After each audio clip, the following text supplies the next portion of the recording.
So my message today is called Boundaries Are Self-Care. And let's just get it all out right now and just,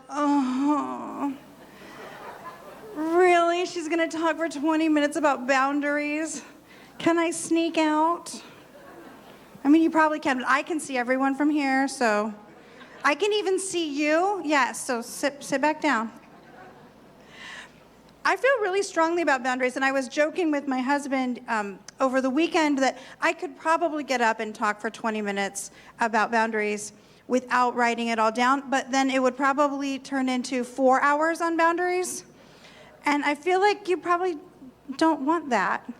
So I did go ahead and write a talk. And here's why I am obsessed with boundaries. So I used to be such a nice person. That wasn't supposed to be a joke.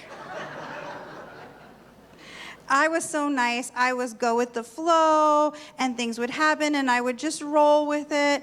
And in the back of my mind, I am just, I can't believe that she did the burp, burp, burp, burp. Any normal person would know that you should blah, blah, blah, blah. But on the outside, I'm smiling, I'm rolling with it. And then their phone number would come up on my phone, and I would go, oh. But I'd answer, hi, it's so good to hear from you. And then I wondered why my relationships didn't get better. It's because I was being nice, but not kind. And I wasn't being kind to myself either, because I was being a doormat and then being mad that the world didn't just adjust without me doing anything differently. You know the definition of insanity, right? Doing the same thing over and over again and expecting a different result. Well, it took me approximately 40 years to figure out that that wasn't going to get me anywhere, and I better start trying something different. And what I learned about was boundaries. Now, let's get a few things out of the way right up front. But Reverend Leslie, boundaries don't work. I tried them this one time and it didn't work. Anybody? Yeah. You know who you are. I'm willing to bet you didn't do the whole process. And my practical Peters in the room, you know who you are. Yes, I'm going to show you the whole process, because we do love to know how to actually do a thing. But Reverend Leslie, this is the other half of the group. Boundaries are hard. Anybody? People are going to get mad at me. It's going to feel yucky. Boundaries are hard. I'm not going to lie, boundaries are hard. But they are not as hard as living an unboundaried life. Living an unboundaried life means that you're always in the back of your mind doing this. Or whatever your version of that is. Perhaps you're a little less Valley Girl about it than I am, but I am a product of the 80s. What am I going to do? The truth is, boundaries are self-care that grow out of self-love and self-knowingness. Boundaries are about ourselves. Now, a lot of the misunderstanding about boundaries comes from thinking boundaries are things that they are not. So let's clear the cache. Let's redefine. We've got to get out the things that we thought were true that are not, so that we can make space for what is so. Yes? Okay, the first thing. Boundaries are not mean or unloving. Let that sink in. Boundaries are not mean or unloving. And if you're someone who has felt that they are, buckle up, friends. There is basically one tenet in science of mind. There's basically one rule, one thing that we are forever pushing for, and that is to be love. To, as we would say here at New Vision Center, to reveal the power of love. That is our vision, right? And we can worry that putting a boundary in place means that we are not revealing the power of love. But we are forgetting that there is a difference between love, the human emotion and behavior, which I would call love with a lowercase l. Pretty little swoopy cursive lowercase l. And capital L love, which is divine love. Divine love is unconditional. You know you're being divinely loving when somebody can wander through your mind safely Meaning you can think of them and have warm thoughts and not be thinking, if you're in any kind of relationship with someone and when they come across your mind, you're thinking, oh gosh, I don't want to deal with that. Are you being loving toward them? Because capital L love, I have to do it with right hand, so it's an L for y'all. Capital L love is not about how they perceive you. It's about how we show up in the divine on the inside of ourselves. And if somebody is not safe in your mind and heart, you are not being loving. And if our task is to become more loving, then we've got to set up a way of living that allows us to be in that loving space. It's the difference between choosing love or settling for artificial harmony. It looks shiny on the outside. Nobody's overtly fighting. Therefore, we're being loving. Anybody ever lived in that artificial harmony? It's brittle. It's plastic. It does not last. When things get hard, what happens to brittle plastic? It breaks. It falls apart. We deserve a life that is based in love that is strong enough to withstand whatever comes. Yes? Healthy boundaries make that possible. And here's the deal.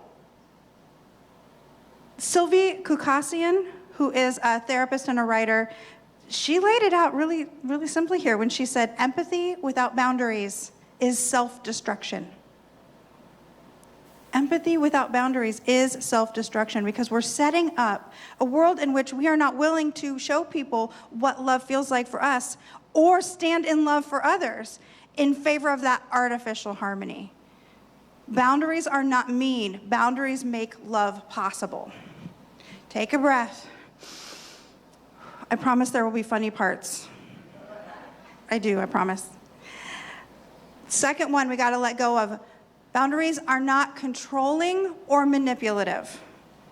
Anybody ever think that or hear that? You can't give me an ultimatum. Boundaries are not that. They are not that. And here's the deal. Louise M. Finlayson, who is a PhD in therapy, and she's also a writer, she says this, and it lands really well for me. In reality, we can't control others. Attempting to control is both ineffective and disrespectful to the other person.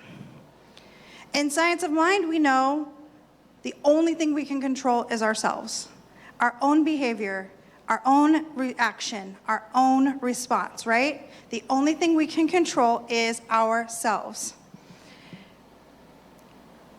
Making a boundary is setting the rules of the board game of your life if somebody wants to play. That's not controlling or manipulative. That's setting up what you are willing to allow in your space so that you are okay. They get to decide if they want to play the game.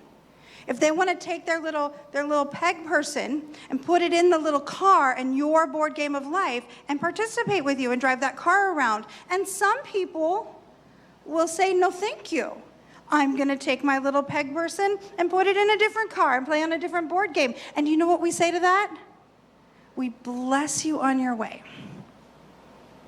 I hope the board game you go play on is the most wonderful board game for you. Because if we want our boundaries honored, what do we got to do? Honor everybody else's. If we want our choices honored, what do we got to do? Honor everybody's choices. Because we cannot have that which we would deny anyone else. The moment we say, no, you have to do what I say, they get to say, no, you have to accept my behavior. And do we want to live in that world? No. And the last point, we put down the artificial harmony, so we've clearly decided to move past it. The third thing we have to let go of, and this is a big one, it might require stretching, is the false belief that boundaries are even about the other person at all. Because they're not. They're not. What a boundary is What a boundary is a behavior that you set up to create a life that works for you. It isn't even about the other person at all. Then they get to decide what works for them. So imagine you spent years cultivating the most delicious rose garden. And you've brought in cultivars from all over the world, and you have rare ones. You have the Princess Diana rose that only like 5 people have in the world. And you spend so much time and love growing these special roses, and your yard is your sanctuary, and you just love it so much, and it's so precious. And there are bunnies in your neighborhood. Hungry little adorable rose-eating bunnies. Do you choose to sit every day in your garden and go, "Get away from my garden, bunnies. Get away from my roses." And then start a Facebook page, or we're sophisticated, an Instagram page about the hateful bunnies in your garden. And at night you pray, "Please God, kill the bunnies." Or at least cause them to move very far away from my neighborhood. Kill them in a way that cannot be tracked to me. This is reasonable behavior, yes? No. What do? We put up a fence. A really cute one that looks nice with our roses so that the bunnies can't get in. Anything less than that is crazy behavior, right? And crazy making behavior. Imagine those bunnies. They must have meetings. The lady at the rose store is nuts. It's open to the public. And we go in and she gets crazy. It's about us. It's about the choices we make to build a life that works for us. All right, my engineers in the room, my math people, this is for you.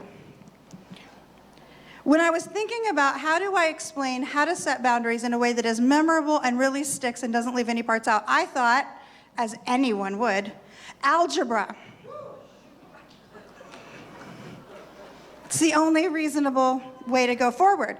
Now, it's very simple algebra, Robert, so don't get too excited back there. That's because boundaries has 5 steps, and it has a formula. And if we leave out any of the 5 steps, if we don't do the formula, guess what?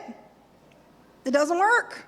So all those times I set a boundary and it didn't work, I am willing to bet so much money that one of these steps got left out.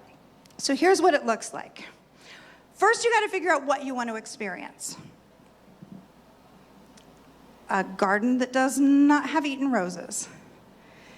A relationship where this person doesn't bring up my body image, or my weight, or my clothes, or my college status, or my relationship.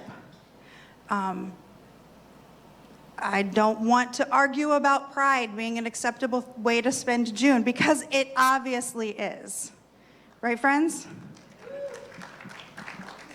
We all have things that we would like to experience, and then there's obviously something that can get in the way of that experience. So the thing we wish to experience is X.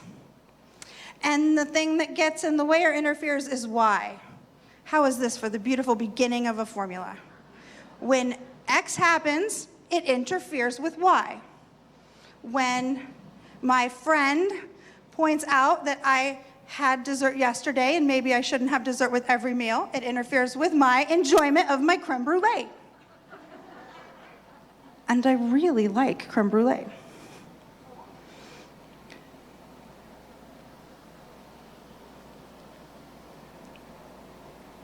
Here's the question. It's not hard to think of what you want, is it? And it's not hard to think of what gets in the way, is it? Oh, it's right up there. Here's the question. What are you willing to do to interrupt X? What are you willing to do to stop the thing that is interfering with your joy? You have to connect with that. Because the rest of the formula is, if you do X, if you do the thing that causes me distress, I will do Z, the response that changes it. If you hop into my garden and eat my roses, I will put up a fence. You notice I didn't say, if you hop into my garden and eat my roses, I will scream about it to everybody that isn't you for days. Because that doesn't actually stop it from happening, right? I didn't say, I will go to my yard and I will yell at the bunnies, don't you dare eat my roses. Because does that actually stop a bunny from eating roses? No. People want to do the first part of that formula. I don't want you to do X. I won't let you talk to me like that. I don't want to talk about politics at the kitchen table. I don't want to hear about immigrants or the gay agenda or how much everybody hates Republicans or whatever. I mean, the list is infinite and we all have one. But saying to somebody, I won't let you do that, and then walking away is not setting a boundary. The boundary is the second half. I will do blank. I will leave the dinner. I will stop inviting you to the family event if you keep starting arguments. I will not talk to you on the phone any longer if you bring this up. It's the second part that is the boundary, and that's the part we leave off. Why? Because it's hard. Because it's hard. I get it. I really do. All right, there are 2 more steps. After you come up with your formula, it's a lovely little formula, isn't it? You'll remember it forever. Then you got to tell the person about the formula, because it doesn't work in your head. You do have to say, hey, it's uncomfortable to me when you do X. If it happens again, I'm going to do Z. That's step 4. Step 5, you have to do step Z every time. But Reverend Leslie, they get mad at me. Yep, they're gonna. Why? You changed the rules. Everybody gets mad. You get mad when they change the rules, right? Until you're not anymore. So, much like algebra is the way to describe this process, the way to understand how to do step Z is understanding Coke machines. Of course, it's only logical. So join me in your mind as we go to the Coke machine. And you put in your dollar, because it's not cha-ching, cha-ching anymore, it's and you push the button of your preferred beverage and chink, chink, chink, chink, chink, chink, clunk. It gets stuck. Oh, we hate that, don't we? But we're thirsty, and it's kind of hot. So what do? We've got another dollar, so we put another dollar in the Coke machine. And we figure this one, when we hit the button, it's gonna come down and it's gonna knock them both down, and then we'll have 2 beverages. Maybe we'll drink one later. That's fine. Chink, chink, chink, chink, chink, clunk. And it is balanced right on top of the other one. So what do? We're reaching up under there, trying to get up in there, right? Maybe we've got a stick. We can't reach it. There's no getting to this Coke. Ugh. How are we feeling? Irritated? Frustrated? It's not fair. You put the money and you get the Coke. You put the money and you get the Coke. My whole life, this has been the rule. You put the money and you get the Coke. All of a sudden, no Coke? You're just going to take my money and there's no Coke? I'm getting steamy. I'm getting frustrated. But I have $1 more. And I am really thirsty. Because it makes a meaner sound the third time. You push the button. Tink, tink, tink, tink, tink, tink, clunk. You saw where my hand was. You know, they're stacked. It's not falling down. I'm not getting my Coke. What do? You kick the Coke machine. Maybe you're more sophisticated and you bump the Coke machine, shake the Coke machine, or call the number on the side of the machine and scream at somebody. Either way, are you calmly, gently inviting the Coke cans to fall? No! There's a rule, and the Coke machine appears to have changed the rule. That is how people are going to respond when you set a boundary. But here's the key question, my friends. Do you put in the fourth dollar? No. Why? The rule has obviously changed. It is normal for somebody to push back when you set a boundary. It's normal. It's normal for you to push back when someone sets a boundary, except we've just learned that if we want our boundaries honored, we're going to honor everybody else's. So we're going to work on that. And the that comes up on the inside of us is normal. It's normal. And we'll try a couple times. Just like my puppy trying to figure out what the rules are, we will push those limits, won't we? How about now? How about now? How about now? And eventually we get it. The boundary has changed. The rule has changed. We don't put in the fourth dollar. That is the secret. We have to do it every time, because if on the third time, if when they're trying to get that Coke can, you give in, you know what you just did? You reset the whole process. And you're going to have to start again with the first dollar. We are training people how to love us as we are accepting being trained how to love them. This is what allows us to be centered and engaged enough to be actively loving in our lives. So how are boundaries self-care? When you put thought into what you actually need, which is a self-care action, and you figure out what's getting in the way of what you actually need, which is a self-care action, and you put those boundaries in place and invite the people in your life to be more loving toward you, which is a self-care action, you get a life that works better for you so that you can work better for the world and be in that more loving place. It is the most science of mind thing I can possibly think of, to walk in the world more peaceful, more prayerful, more lovingly. And isn't that what we're here for? So my invitation this week is to put this formula into use. Pick one thing in your life that isn't going the way you would like. Put this formula into play and see how your life shifts. I'll be doing the same, and so it is.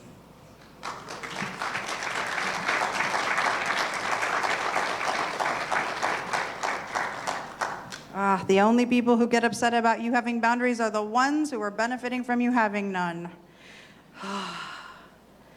And so we are going to drop this into some prayer together as we remember that there is this infinite presence that is life itself. It is wholeness, it is beauty, it is power, it is grace.